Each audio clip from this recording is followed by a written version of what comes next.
O primeiro pleno do novo panorama político comezou de xeito abrupto. Apenas 5 minutos despois do comezo, a formación de Espazo Común abandonaba a sesión, pedindo explicacións de como está a situación dentro do Partido Socialista con respecto a este pacto e acusando aos concelleiros socialistas de tránsfugos.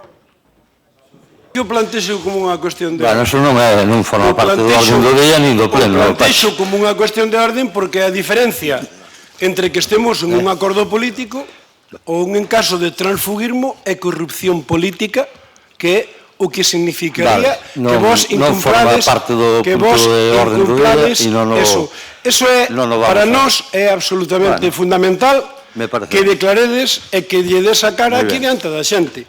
Non que veñades as dúas partes aí escondéndovos un detrás do outro, que o Partido Popular di que Ourense llevade, que Ourense llevade, non ten a palabra, que teña a dirección, non ten a palabra, por favor, teña educación. Nós temos educación, o que vos tendes é falta de respeto co Carballiño.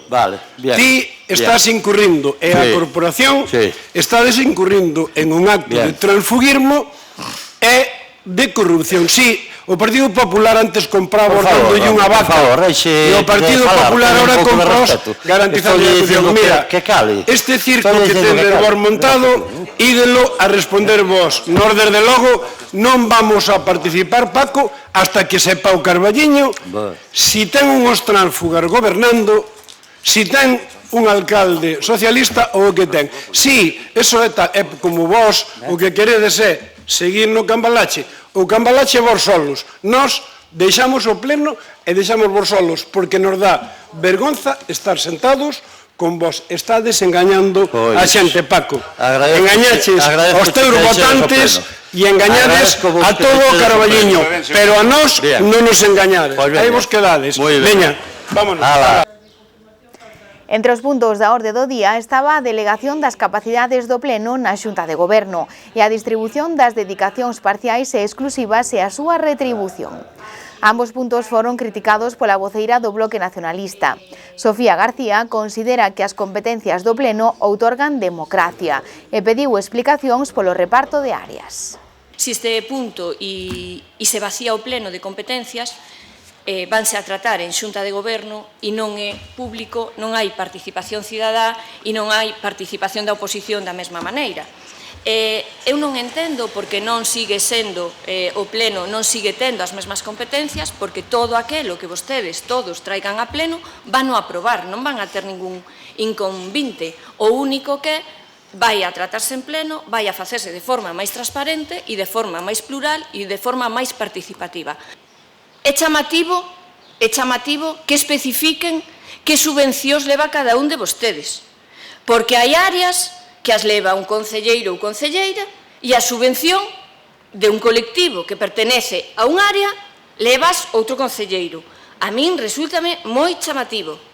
Despois repartiron os parques e xardíns entre non sei canta xente. Non sei se lle van poñer un cartel a cada parque e a cada xardín de este leva o non sei quen e aquel leva non sei quen máis.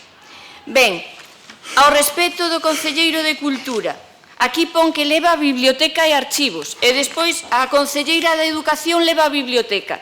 Que planta leva cada un?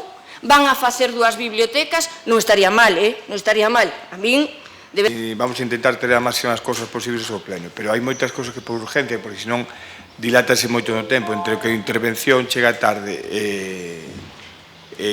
o sea, chega tarde, está solo un día e que é complicado pois a tramitación, se non tarde sería moito, como só hai un pleno mes, tardase moito. Por exemplo, en agosto pararíamos se teremos todas as cousas ao pleno, porque en agosto non hai pleno.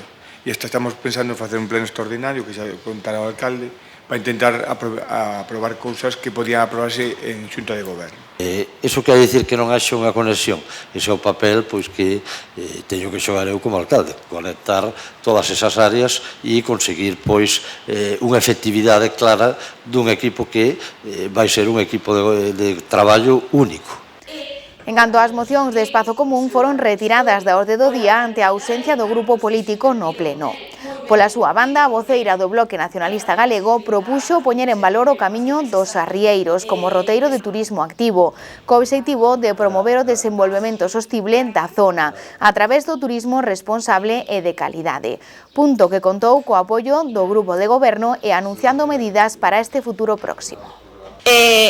Promover e difundir o turismo activo como unha forma de turismo responsable que contribúe ao benestar das persoas e ao cuidado do medio ambiente, impulsar a promoción do turismo activo a través de campañas de marketing e comunicación tanto a nivel nacional como internacional para atraer a un maior número de turistas interesados en esta forma de turismo, impulsar a creación de roteiros e circuitos turísticos que permitan aos visitantes gozar da natureza, a cultura, o deporte, a gastronomía e as tradicións locais, enriquecendo así a súa experiencia de viaxe, impulsar a posta en valor do Camiño dos Arrieiros como roteiro de turismo activo, co obxectivo de promover o desenvolvemento sostible de zonas a través do turismo responsable de calidade. Se facer moitas campañas dende a página web, dende a ampliar a oferta a favorecer a instalación destas empresas, decir que a Ruta dos Arrieiros, que non sepamos agora mesmo, está acondicionada, está limpia, de feito, o servicio de acondicionamento tamén acaba de sacalo a Mancomunidade do Carballiño Ribeiro.